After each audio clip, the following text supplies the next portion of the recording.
Okay, let's start. Kayena vacha chittena pamadena maya katang achayang kamame bante buri panya tathagata Kayena vacha chittena pamadena maya katang achayang kamame dhamma sanditika akalika Kayena vacha chittena pamadena maya katang achayang kamame sangha supatipanna anuttara sadhu. Namo tassa bhagavato arahato samma sambuddhassa.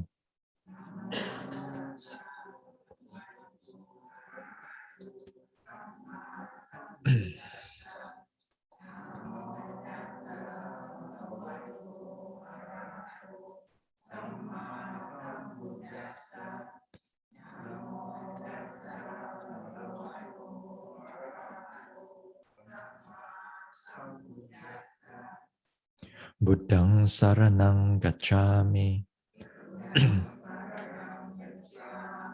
Dhammang saranang gacchami.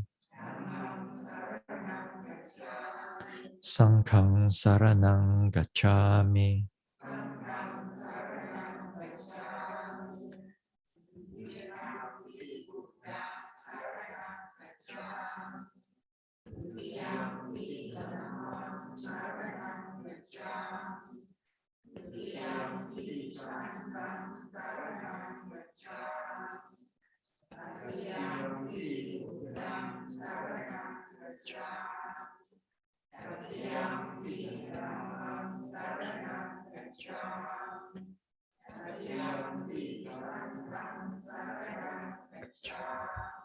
Tisarana gamanang paripurnang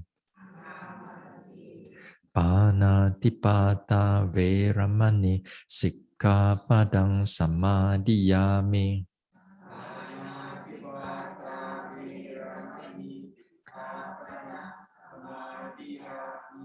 Adina dana veramani sikkhapadang samadhiyami.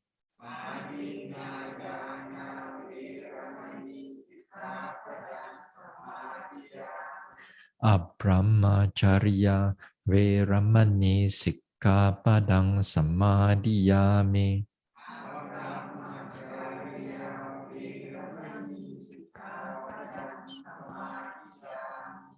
Musavada veramani sikkhapadang samadhiyami.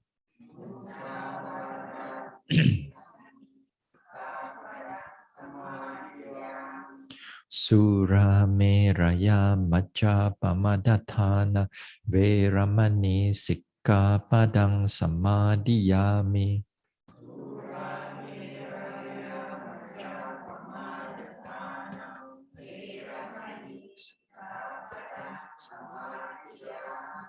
Vikala bhojana veramani sikkhapadang samadhiyami.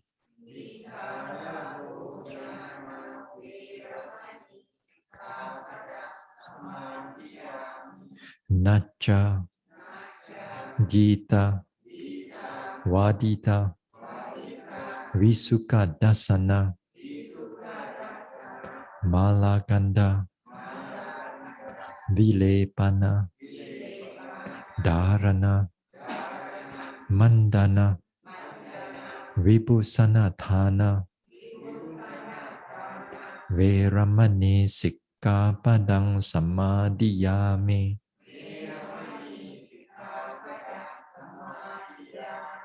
Uchasayana Mahasayana Veramani Sikkapadang Samadhiyami.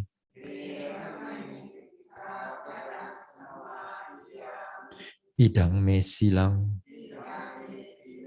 Magapala Jnanasa Pachayo Hotu Appamadena Sampadeta Sa.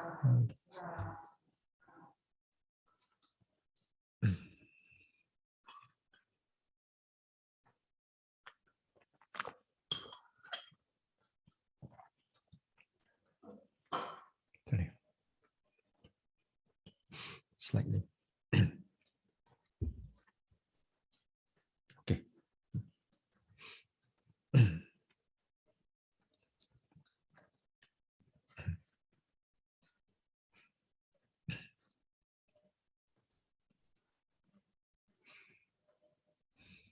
All right.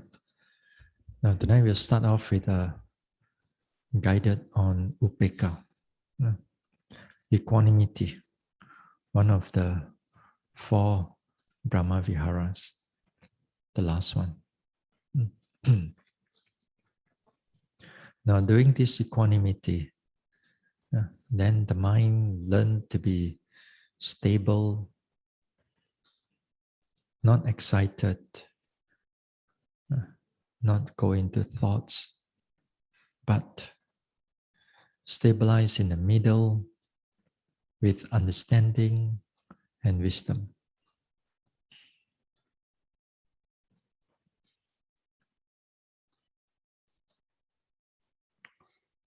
All right, let us start. Now we sit here. We sit here, we let go of all the vipassana objects. Just keep the mind present here.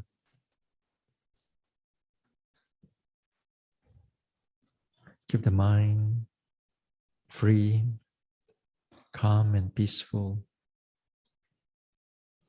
Let the body relax. Relax from top of the head.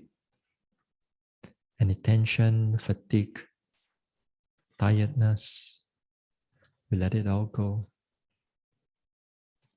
From top of the head, then the forehead, the face. Relax the neck and shoulders, arms, chest, stomach area. Relax the spine, relax the back. Relax the buttocks, hips, thighs.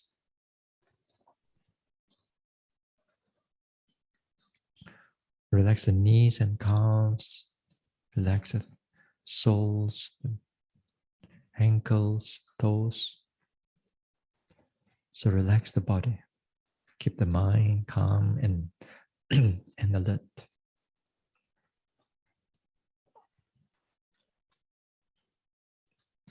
I am the owner of my own karma. I am the owner of my own karma.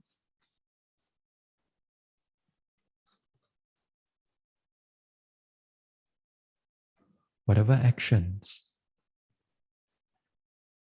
speech or thoughts,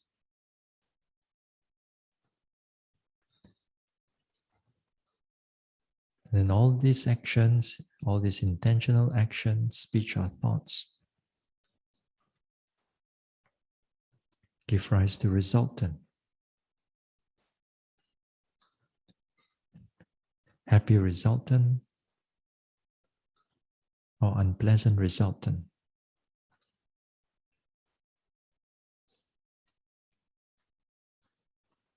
I am the owner of my own karma. I am the bearer of my own karma.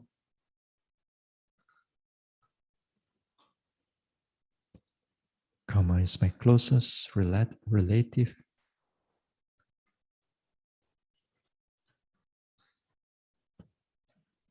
When I die, I don't take anything away. accept all my accumulated karma.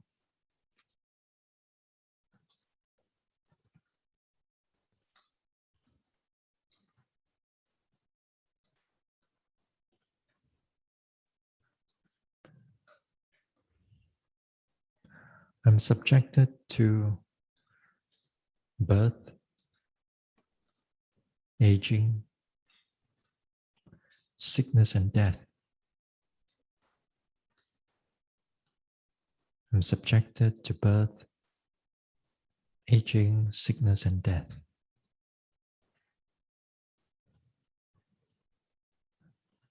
I learn to accept this without fear, without anxiety, but with understanding and wisdom.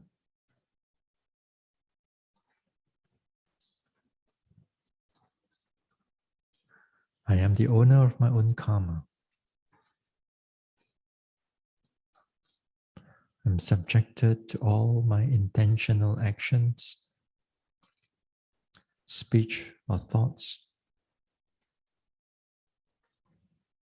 and they will give rise to happy or unhappy resultant. I'm the bearer of my own karma. I'm the owner of my own karma.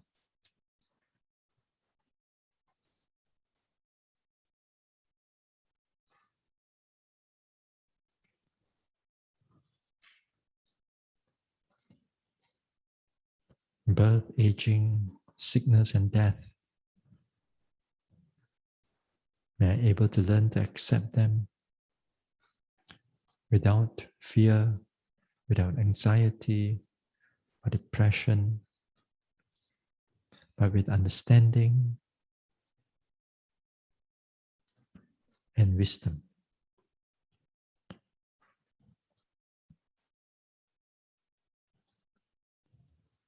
Now let us expand. Let us expand our equanimity. Let us expand our equanimity to all the monks and nuns, fellow yogis here,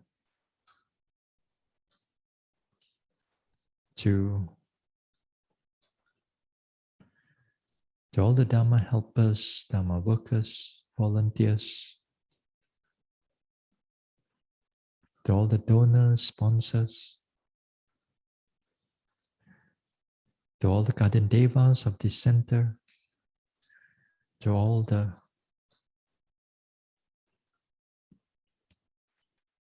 other devas residing in this neighborhood, to all the petas, and to all the animals, big, small, seen or unseen.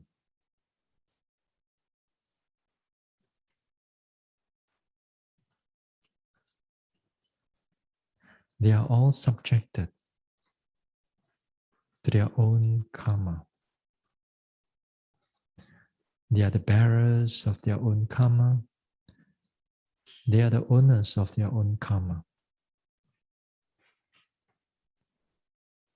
Whatever intentional action, speech, or thoughts, wholesome or unwholesome, then they will bear with the resultant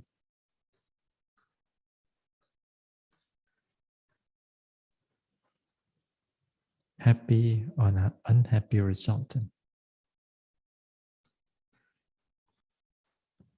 All of them here, all of us here are subjected to our karma. We are the owners of our own karma.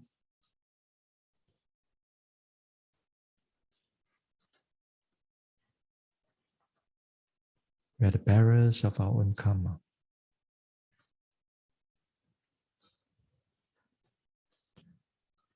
And all of us subjected to aging, to birth, aging, sickness and death.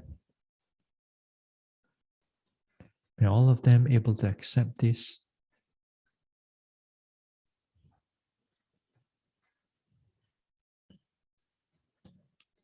May all able to accept the truth.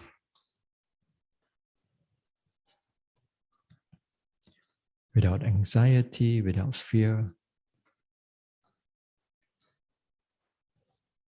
but with understanding and wisdom.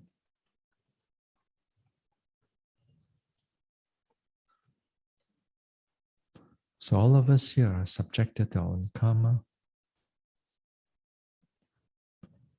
All of us here are subjected to aging, to birth, aging, sickness and death.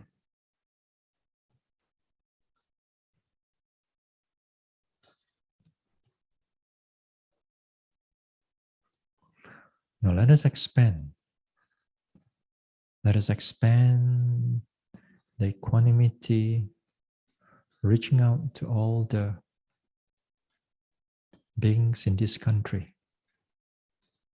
humans and non-humans, devas or petas,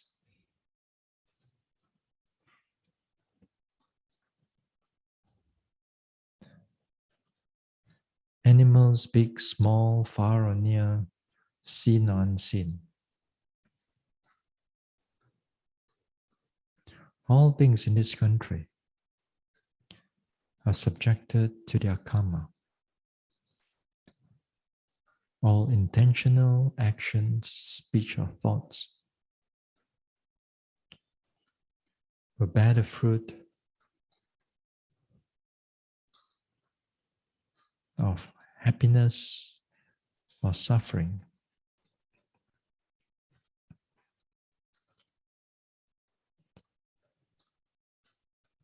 All beings are subjected to aging, to birth, aging, sickness and death. May all of them able to accept the truth.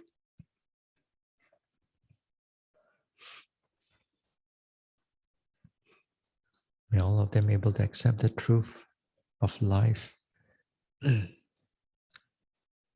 without falling into fear or sadness or anxiety, and able to accept it with wisdom and understanding.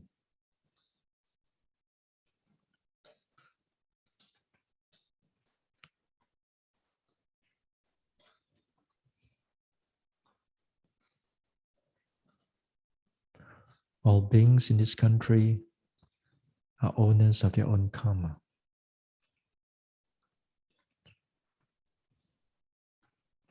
All beings in this country subjected to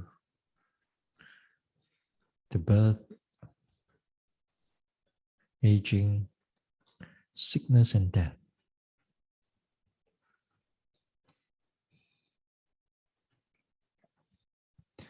Now let us expand.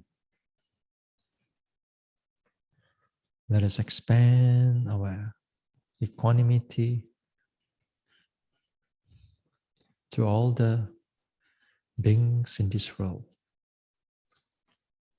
humans or non-humans. May they be our loved ones near or far away. May they be those people whom we do not know,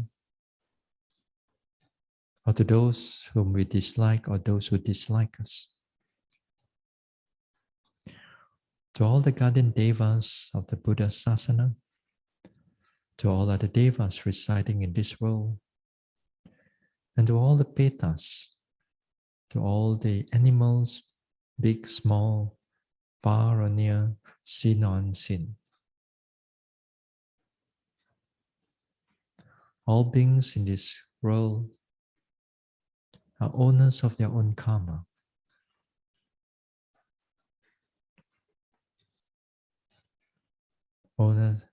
All beings in this world are owners of their own karma.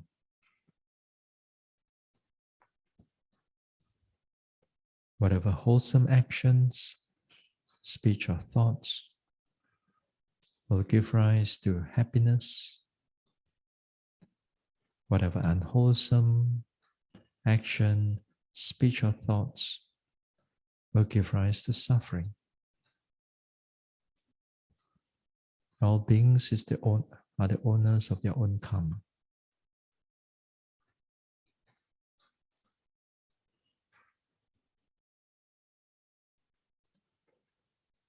All beings in this world are subjected to birth, aging,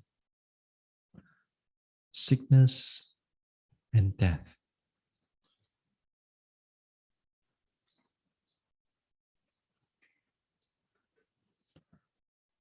May they all able to accept the truth without anger, without fear, without sadness, but with understanding and wisdom.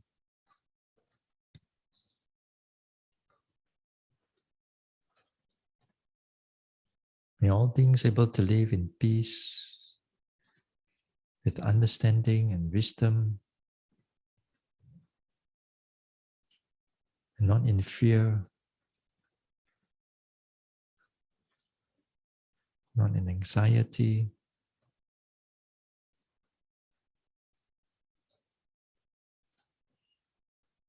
All beings in this world are subjected to their karma, subjected to aging, to birth, aging, sickness, and death.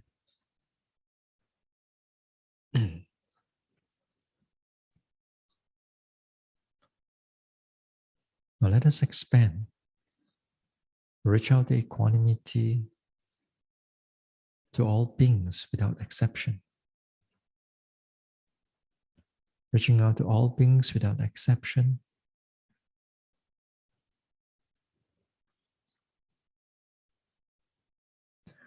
Whether they are in this universe or universes, beings from highest plane of existence down to the lowest planes, and all the beings in all the world systems.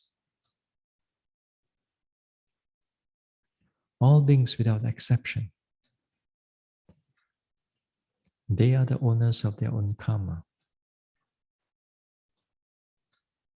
Karma is their closest relative.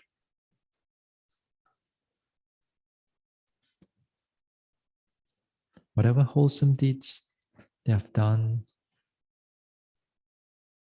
will give rise to happiness, and unwholesome deeds will give rise to suffering.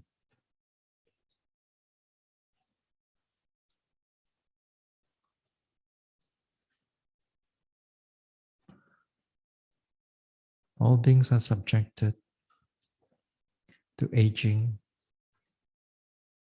to birth, aging, sickness, or death.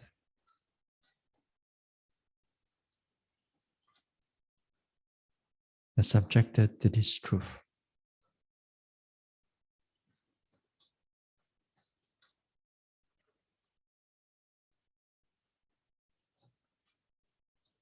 All beings are owners of their own karma.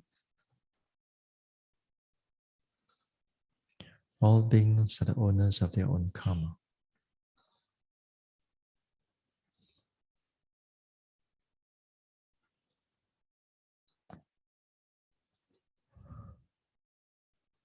We slowly let go. Let go of the reflection. Bring the mind back again to the body to feel the rise and fall of the abdomen. Feel the sensation.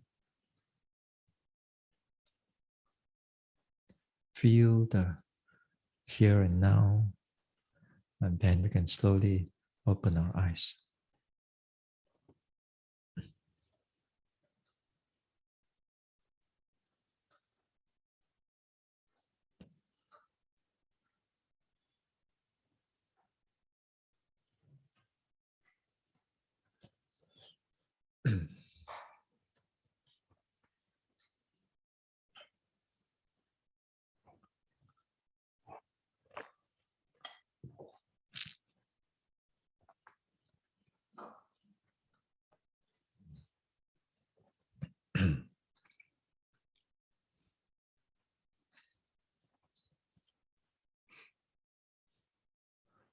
All right. So yesterday we talked about the conditions where concentration will be helpful in the sense of development of samatha meditation. If it's properly able to develop, then you can able to switch it over to vipassana. Then it will be excellent, but it's not that easy. So as I mentioned that you must have the time to practice. Then you must have the right teacher to guide you. You must be able to progress, the third thing. Then when you progress, whether it's jhana or not jhana, as long as you progress something, then the fourth one, to switch it over to vipassana. So it's not as easy as you think it is. It is not simple. It looks simple, it sounds simple, but it is not.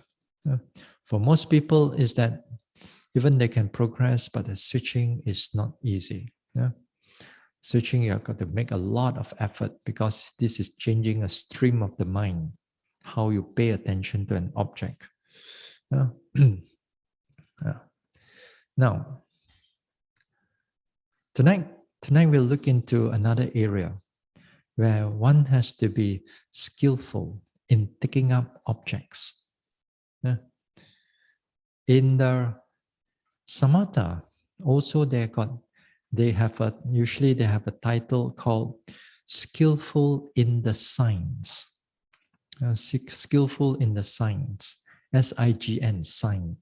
They use the word sign as nimitta here because in the samatha there are various types of objects.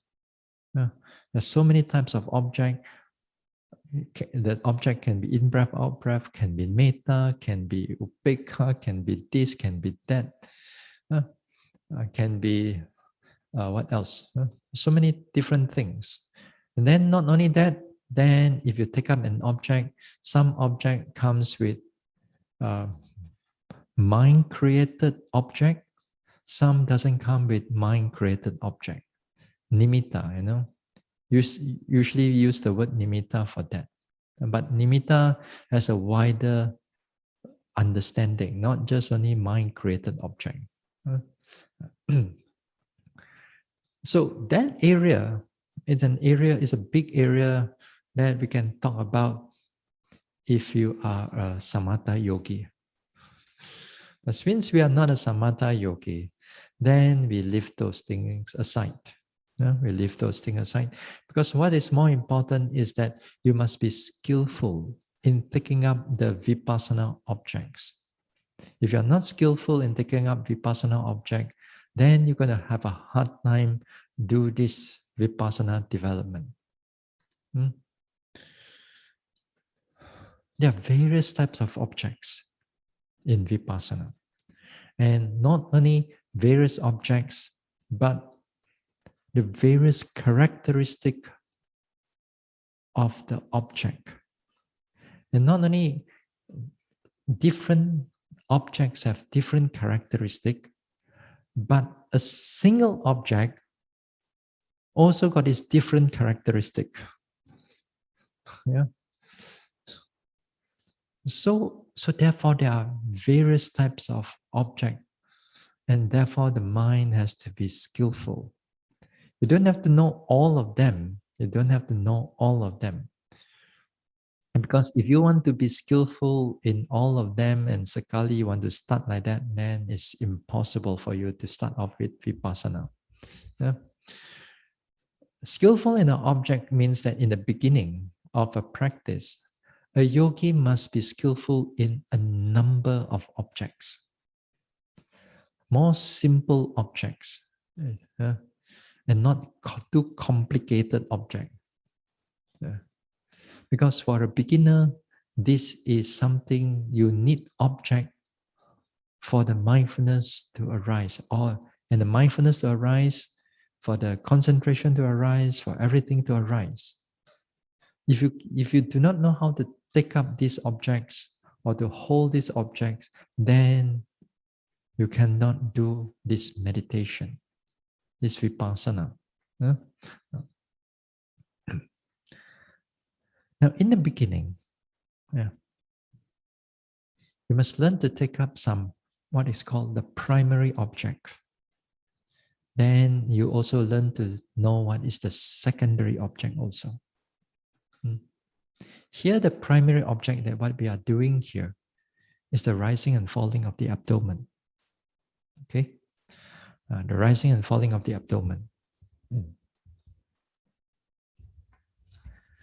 Then we have the secondary objects.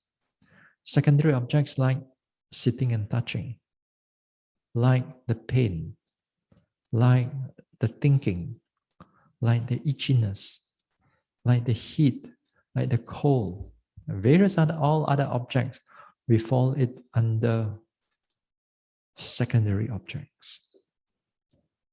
Now a yogi must be skillful in both areas. Primary, that you must be skillful, and also you must be skillful in the secondary objects too. This is for the sitting. For the walking, also the same thing. There's a primary object, then there's a secondary object. So what are the primary objects of the walking? The primary object of the walking is at the feet area or sometimes the sole area. These are the areas, usually what I call it, below the ankle, everything over there. We call it the primary object. Anything above the ankle, secondary object. So the secondary object, there may be, hold on now. The secondary object may be like movement of your hips, movement of your thighs, movement of your shoulders, and so on. These are the secondary objects. And again here, you must be skillful in that area. Many times I met with yogis, even for myself, when I was beginning meditating. We are skillful in the primary object, but not so skillful in the secondary object. Especially in the walking. A lot of times you are skillful in the lifting, pushing, dropping, right step, left step. Then after that, if right step, left step, lifting, pushing, dropping not clear, what are we going to do? Just walk and let the mind run. That's what I do, because we are not so skillful in the other objects of the meditation. So if in the beginning itself, you are not familiar with this type of objects, then there's always will be staggered practice. That means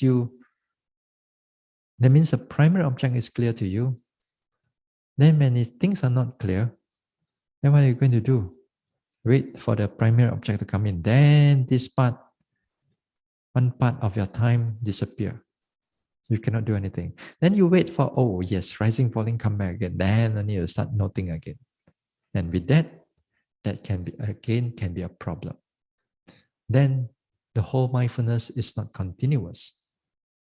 So therefore, a yogi has to be, in the beginning part, a yogi has to be skillful in both of this area.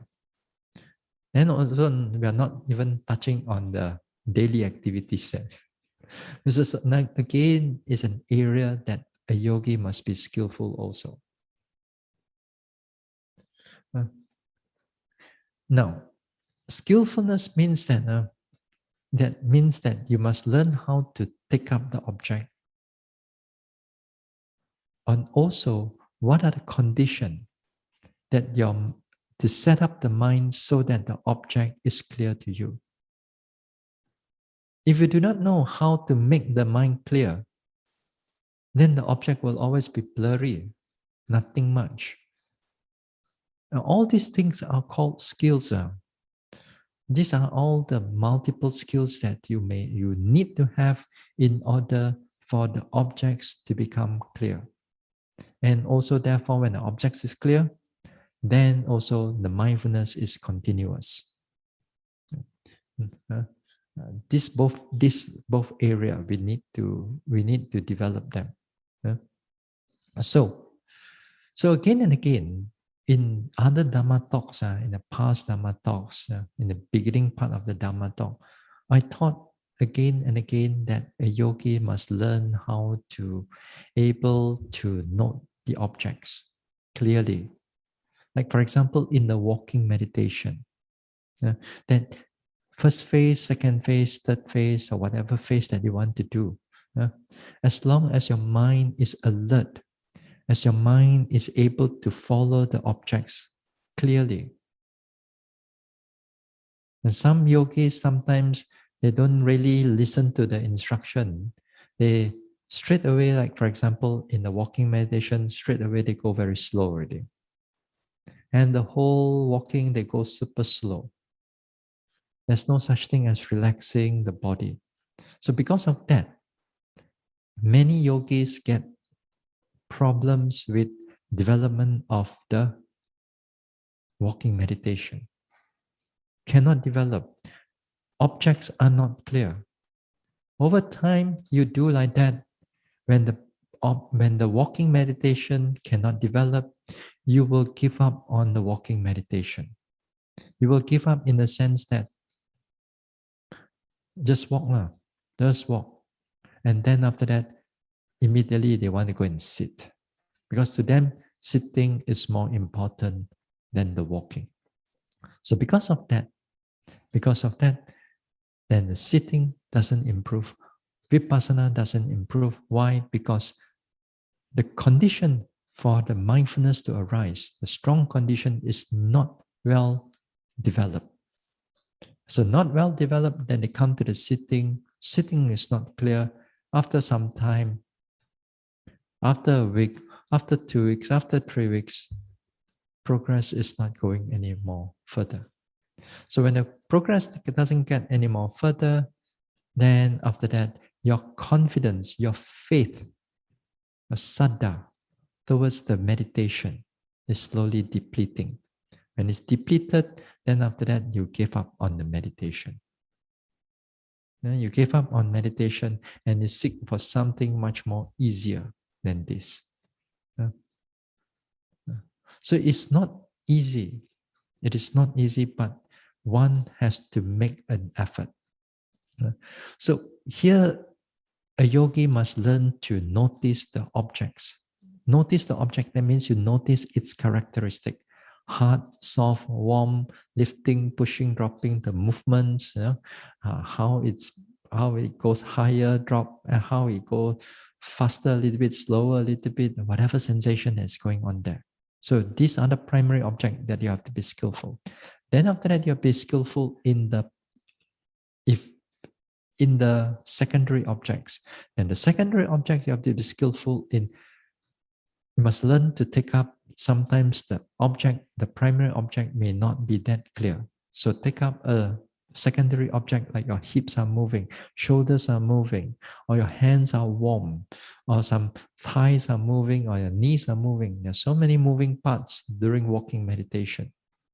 So these are again another area that can be very helpful for the mindfulness to arise and also the concentration to come in and to becomes concentrated, the noting mind.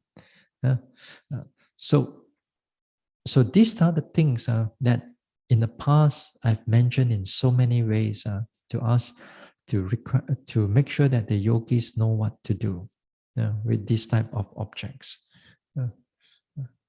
The more the objects you know how to take it up, the better you can do in this meditation.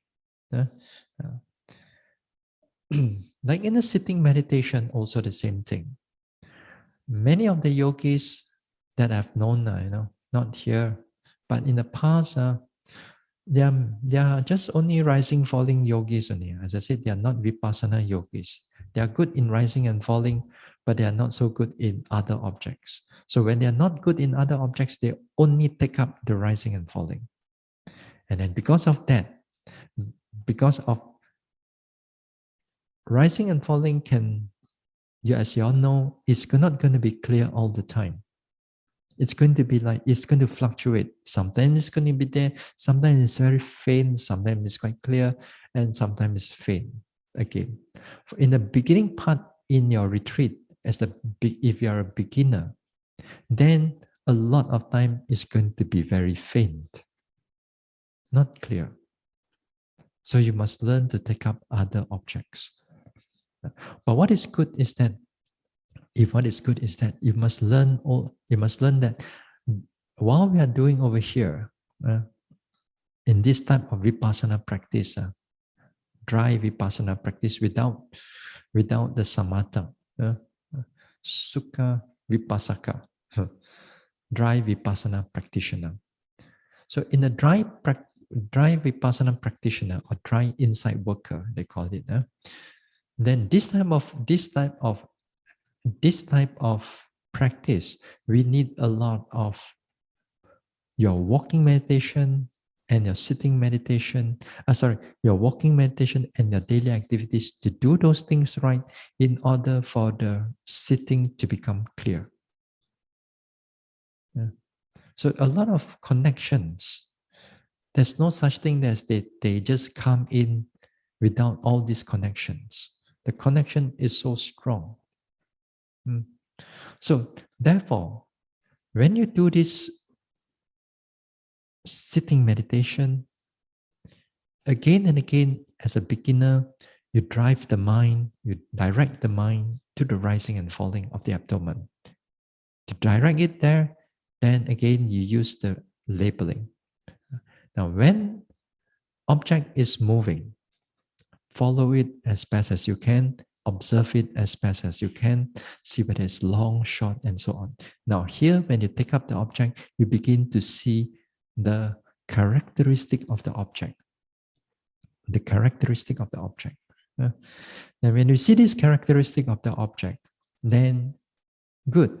Because the more that you see it, the more you're familiar with the object, the characteristic of the object. There will come to a time that after some time you practice, like some of you, like in the beginning part, sit down, rising, falling, also not so clear.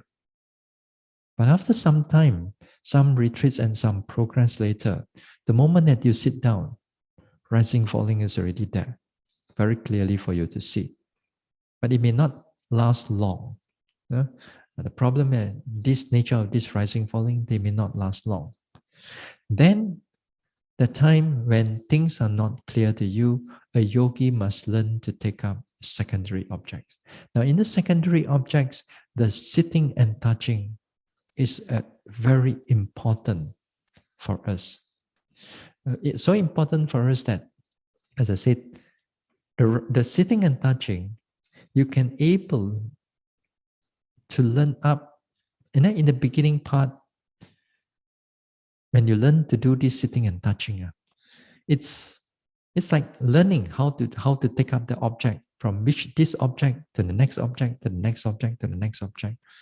Then you notice these sitting and touching objects. Well and good.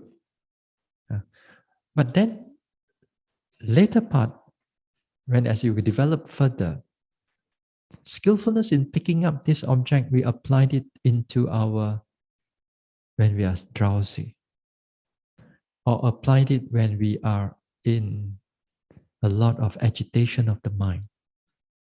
So we applied the objects, the way of how to note an object to overcome certain hindrances of our mind. And it's very helpful. And many of all these things, I've already spoken about it in the past. How we note it a bit faster, how we note it a bit slower. And they can become very helpful. They can become very helpful to keep the mind alert. So again here, these are skills of taking up the meditation objects. Many times, what I imparted in the past talks, since in the beginning, from beginning of the Vasa, we talk about different ways of how to note objects. Yeah?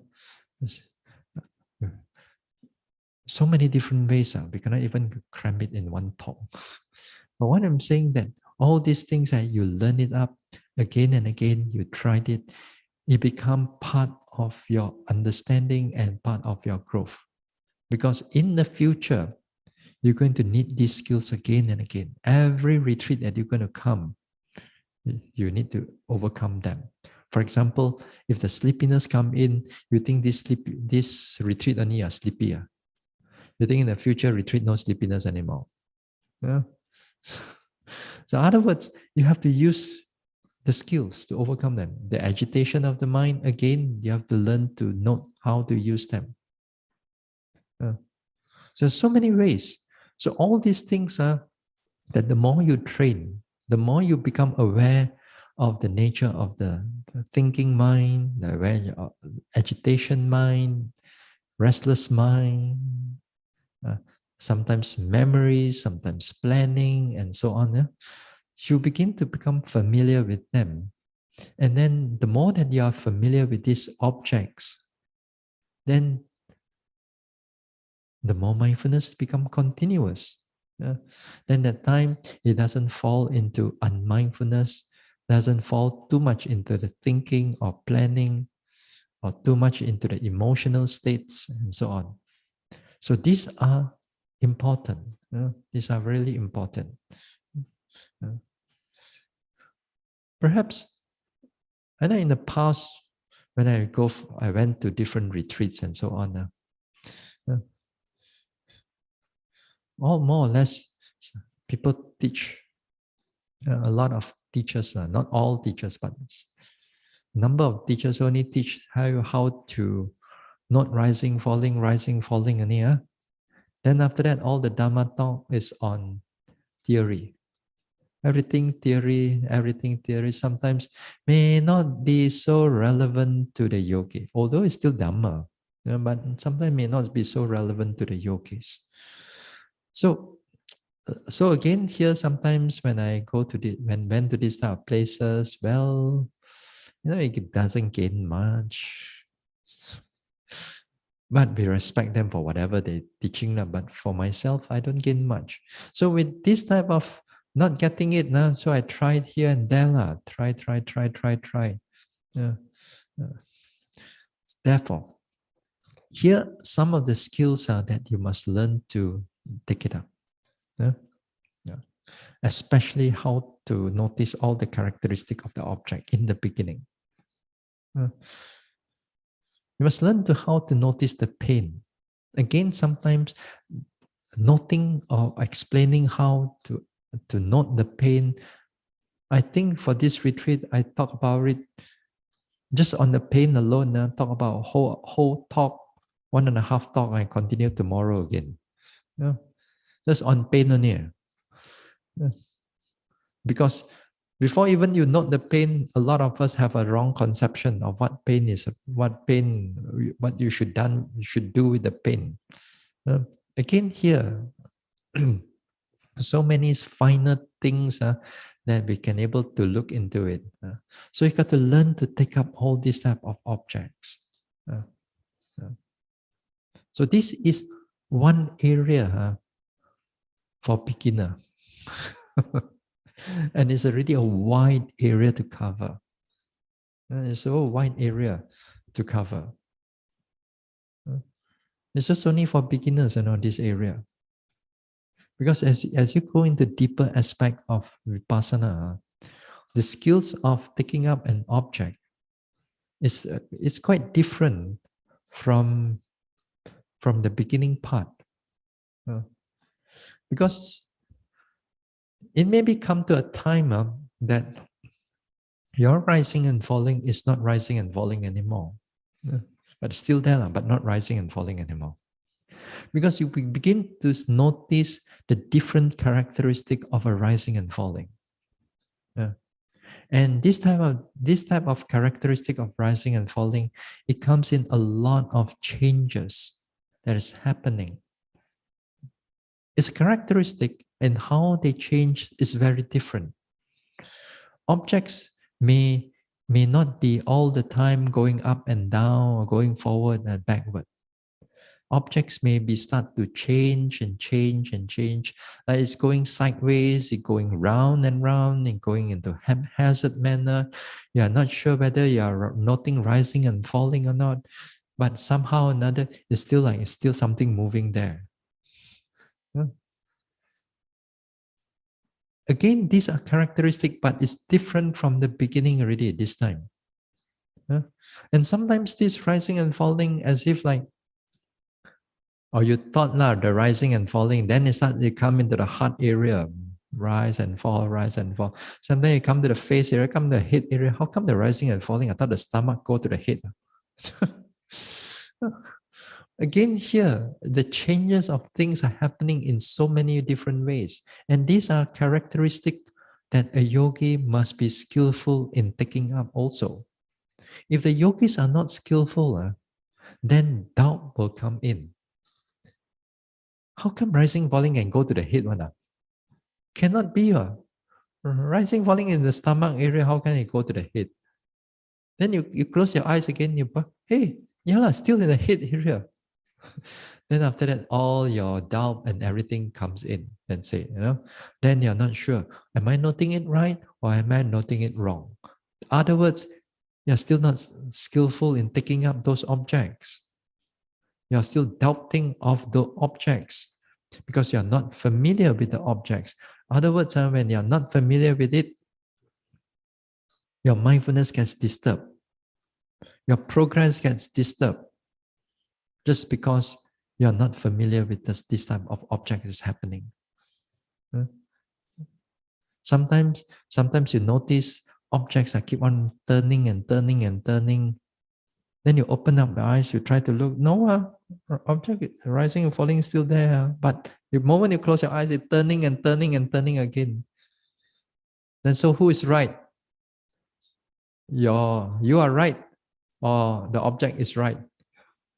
The problem is that we love our thinking a lot. We love our comfort zone. And we love our comfort zone, new characteristics are coming in connected to the rising and falling, but you're not comfortable of picking it up. That means you're not skillful in that sense. Yeah. There's always a reluctancy of taking up objects. Yeah. So, in other words, you must learn, as I said many times, you must learn to trust your noting mind. You must learn to trust your mindfulness rather than trust your thinking. Because your thinking, and sometimes we apply our book knowledge into it, a lot of our experiences will become very narrow or not that. The real experience will be narrowed or covered up by our with so-called book knowledge, theory, and so on. So you must learn to let it go and learn to pay attention to all your objects. The more that you're familiar with it, the more that you are familiar with this type of object, then anytime that or anytime it comes up during the sitting, it's perfectly all right. You feel comfortable with it and you are able to notice what is going on. And many times in the sitting or walking, there may be new ways of how object is going to be presented to you that you have not seen before. Sometimes that you walk, how come the leg can shake one? Start moving a little bit, vibrating a little bit. You're not familiar with it. Again, sometimes some yogis, they stop the whole thing from moving this one.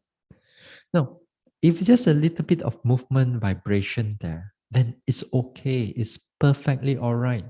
But some yogis are not comfortable with this type of things. So because why? Again, not skillful. Not skillful in picking up the objects. So again and again, as a yogi keep on trying, notice all these things, then if it happens again and again, Your mindfulness, just stay with it. Your noting mind stays with it.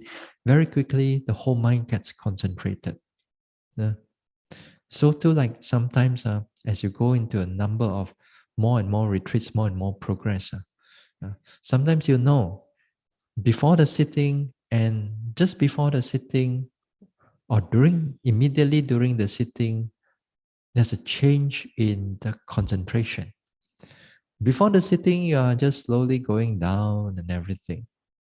The moment you sit down, everything ready, boom, everything come in already. You can see the noting mind is all concentrated and begin to notice all the objects already. You can feel sometimes the concentration is coming in, gets concentrated, gets mindful, gets cleared.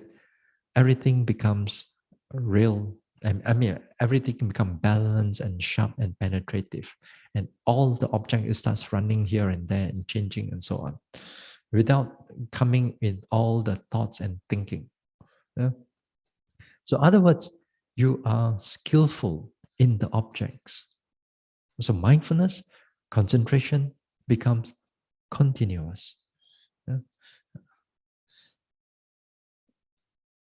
Objects changes, in many ways.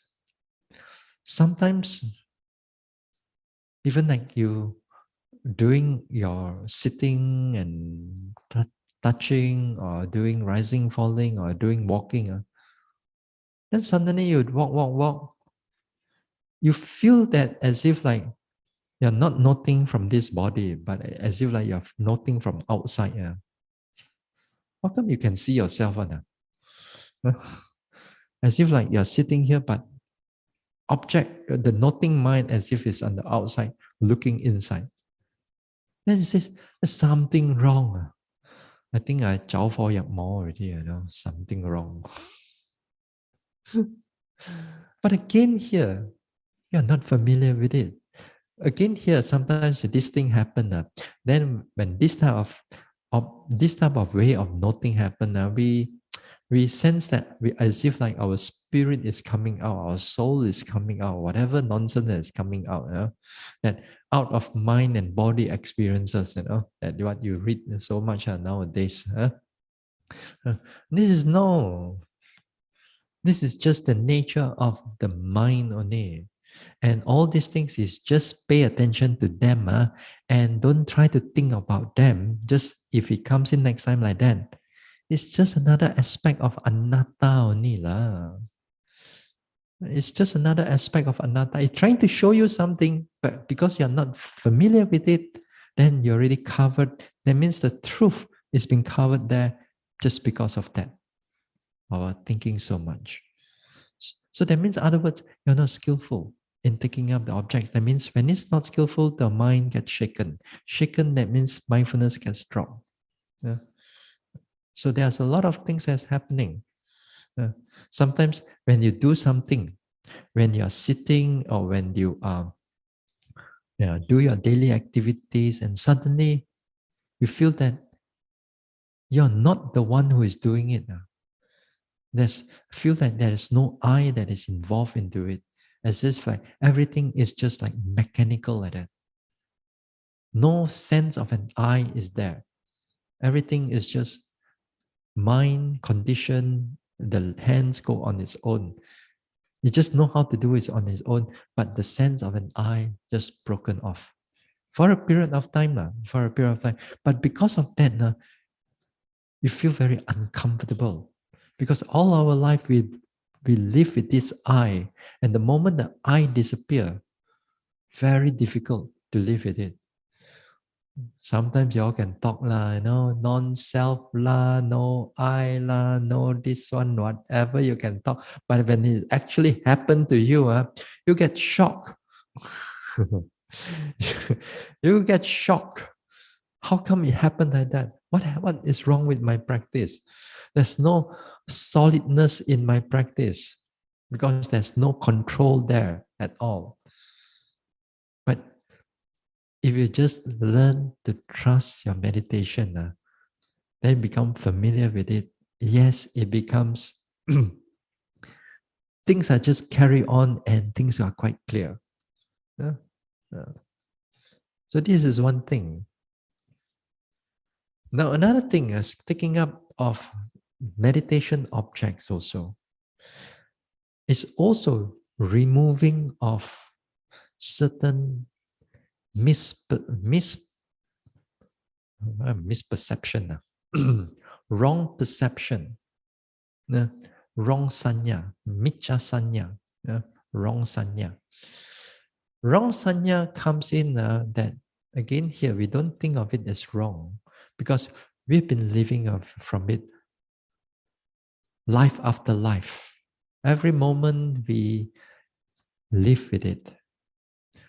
Form, like the sanya of form and shape, distance and far near, color, no, far near, big, small, up or down, time, people, all these are all called, falls under concept. We know that, sometimes we read Abhidhamma, we know that, oh, this one is, you have ultimate truth and conceptual truth. Ultimate truth. But the thing is that when it actually happens in your vipassana time, again, it's going to shock you. It's easier for you to have a theory about all these type of things, but when it actually happens to the yogi, it's really a shocking thing. Because sometimes when you are meditating, everything is going quite clearly. But somehow or another, you forget where you are. You do not know where you are meditating anymore. Because sometimes you go from one retreat to another retreat, and here, there, this place, and that place. Then after you have to think, hey, where am I suddenly? Or you do not know the time. You somehow or another, you meditate. Is it morning or is it afternoon? Is it night? You're not sure anymore. Then you open up my eyes. Oh, yes, still in the afternoon. Safe. Because you are familiar with those type of things. Because you are familiar with this type of thing, we fall back to the time. We fall back to the concept. But the moment that it breaks the vipassana slowly breaks the concept, it feels shocking. It feels like you are having dementia or having Alzheimer or whatever. But it's the nature that the vipassana, when it's happening, this concept slowly begin to fall away. It slowly begin to fall away. Or sometimes yogis, sometimes they meditate. They know that they are facing the wall. That's it. Somehow or another, they meditate. They thought that their whole body sank until they face like backward or at the side. Again, here is a change of concept. The concept is slowly changing. Changing in the sense that it's going to break away from all the things that you're familiar with. And it can get quite scary. It can get quite scary, these type of things. Because the more the concentration comes in, the more mindfulness comes in, all these things is starting to break away.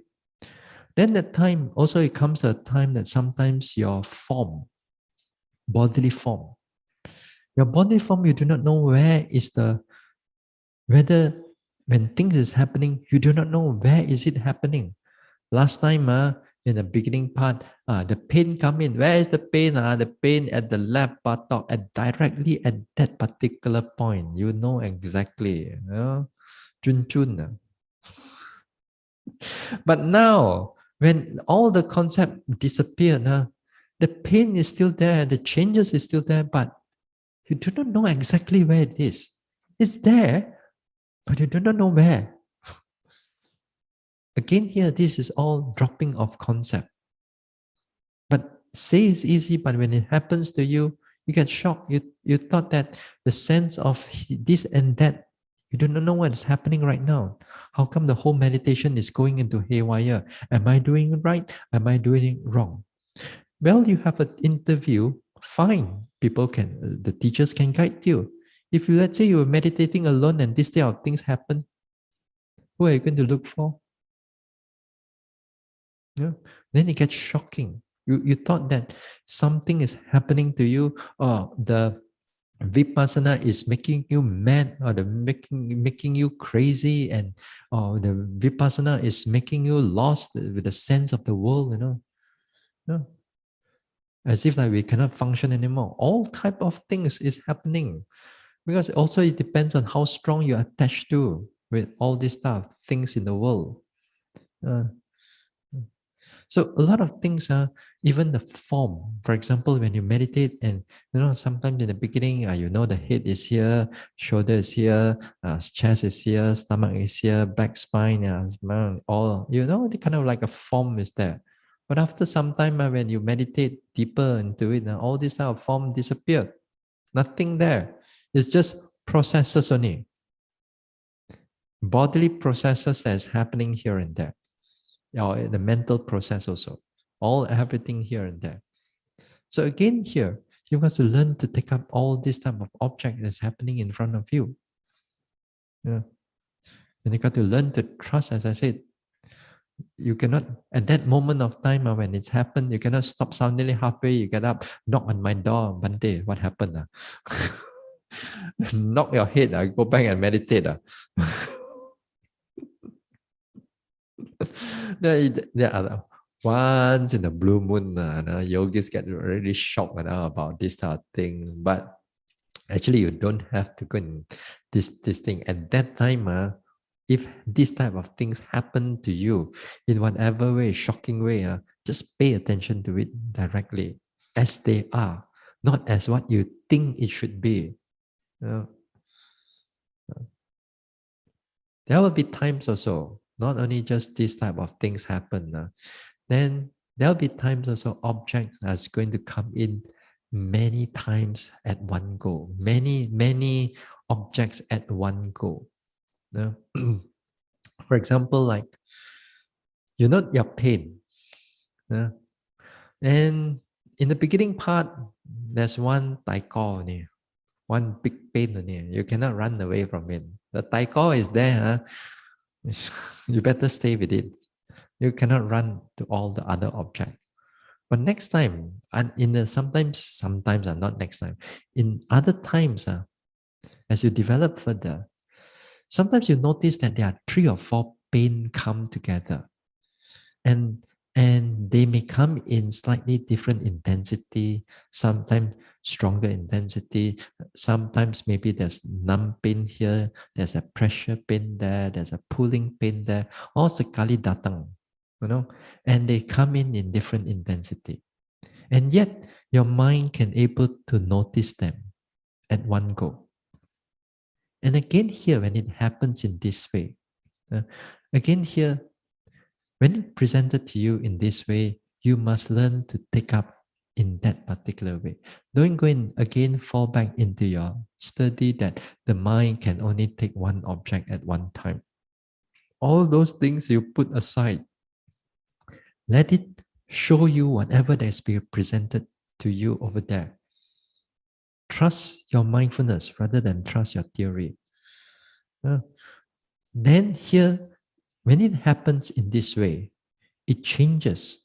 Sometimes one becomes more prominent, the other 2 or 3 become less prominent but at the background.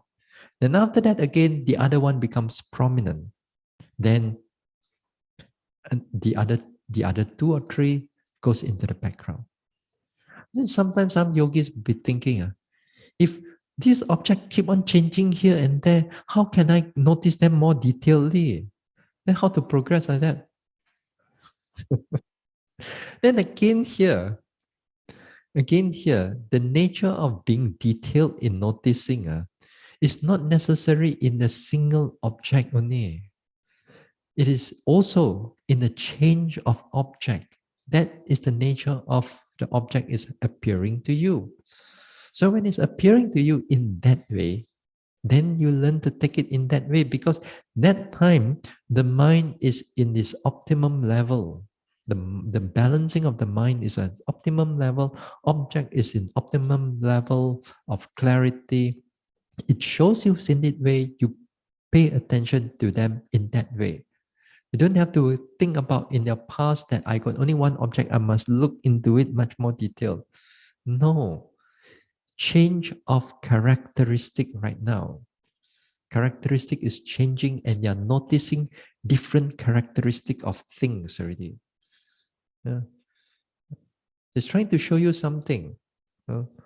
So a lot of things, these things are happening. Sometimes you notice the bodily objects, you notice rising and falling here, you notice a bit of sensation there, a bit of pulling there, a bit of another sensation here and there, hit here and there, all like in one group like that. Sometimes also you notice the mind too, also the same thing. Here, thoughts arises, then here you notice that there's a bit of anger there, then a bit of thoughts there, another thoughts coming in.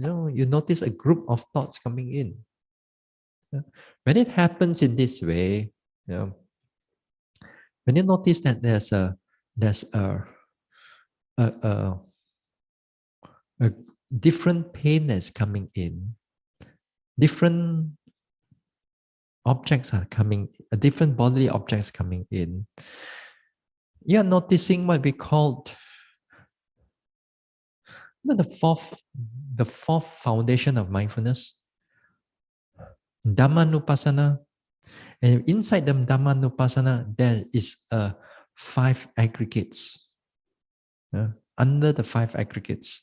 And in the five aggregate, what does it mean by aggregates? Aggregates mean group lah, one group. A group of bodily objects, a group of feelings object. So right now, it's being presented in this way. So you are noticing a different group of things that are arising. That means if a multiple of pain that's coming in at one group, then pay attention to it lah. You won't go mad lah.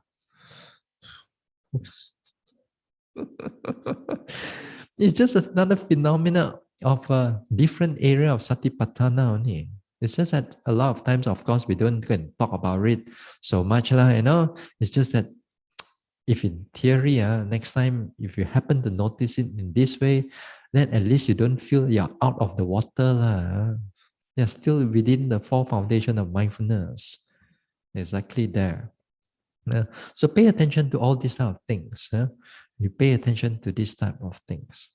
Now, there will be times these type of objects even go, the characteristics even go even deeper.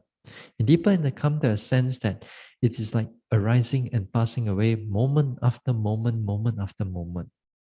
And this time and it's moment after moment, you see streams of everything, that anything object that's presented to you is just arising and passing away only.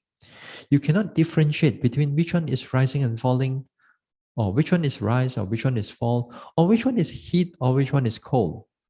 Everything is just arising and passing away only. Just now you see you got 3 or 4 type of pain that coming in. You can notice, oh, this pain is this, that pain is that, that pain is this. But this time, you know there's number of pain, but all this pain is just arising and passing away.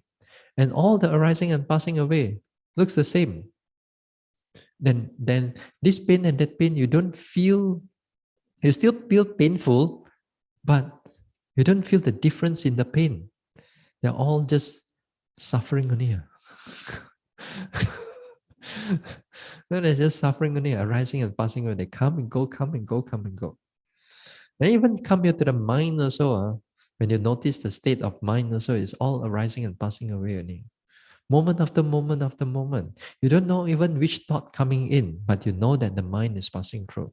Not only itself that you can notice the thoughts, you can notice the noting mind itself. Noting the noting mind. Boleh ya? It sees the mind that notes itself. That means it sees the arising and passing away of all the consciousness or the mind and everything. And then that time, you don't even can differentiate which one is mind and which one is body. In the beginning, oh, then we say, oh, you must know which one is mind and which one is body. Yeah, this is mind, this is body. Yes, yes, that is in the beginning level, when you begin with your insights and so on. But in the deeper insights, no. In the deeper insights, even you think about body is already concept. You think about which mind that you are looking at, concept also. That means, other words, it's just process of arising and passing away. Everything, and you, as I said, you don't even realize that which one is mind and which one is body. Once in a while, you still may able to feel, perhaps, sometimes certain sensation are stronger. You feel the sensation, and also you feel the arising and passing away. Also, yes, sometimes yes, but sometimes you don't even feel which one is rising and passing away. And which one is mind or body? Everything is just arising and passing away only. So you get shocked. To some people, how come in the beginning part I can know all these type of things, but in the later part, all these type of things is all not there, all the differentiation not there anymore? Because again, as I said, skillfulness in taking up the object is very important. Learn to be aware of this type of different characteristics that's going to come into your meditation. Not just this rise and fall only. This is not samatha. Samatha, you take up one object, then well and good, then it goes into a different level. Whereas vipassana, there's different objects. Within the different objects, within there's, different object, and each and different object, they have their own individual characteristic. Hard or soft or rise or move. Then after that, within a single object, let's say within a heat, then inside there, there's a changes, then there's a rising and passing away. Another different types of object that's going to be there. So when everything you combine together, it's very complicated. So other words, next time, no matter how the object is presented to you, pay attention to them as clear as you can. Note them and note them and note them. Yeah. Do the walking, do the sitting as best as you can. Then the progress as it comes in, different ways the object is presenting to you at that moment. You take it up. The more that you learn to take it up, the more you're familiar with it. Next time when it happens to you in this retreat or in future retreats, then the mind is so much more settled. In other words, the progress can go on very fast until enlightenment takes place. Even enlightenment take place, it's got their own way also. Then you get used to it also. Now, for the meantime, you make sure you get used to all these type of things first. It will naturally come in. Okay, so we'll stop here for tonight.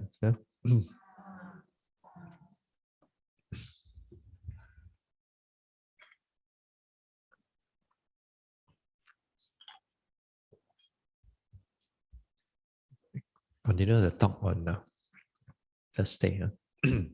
Tomorrow, no talk. Okay, we share merits. Idang me bhavanang nibbanasa pachayo hotu. May my mental cultivation be a condition for the realization of Nibbana. Imang no punya bagang sabba satanang dema. We share these merits with our departed ones, with all beings and all the devas. Sabbe satta sukhi hontu anumodantu. May all beings be happy. May they rejoice in these merits. Sadhu. Sadhu.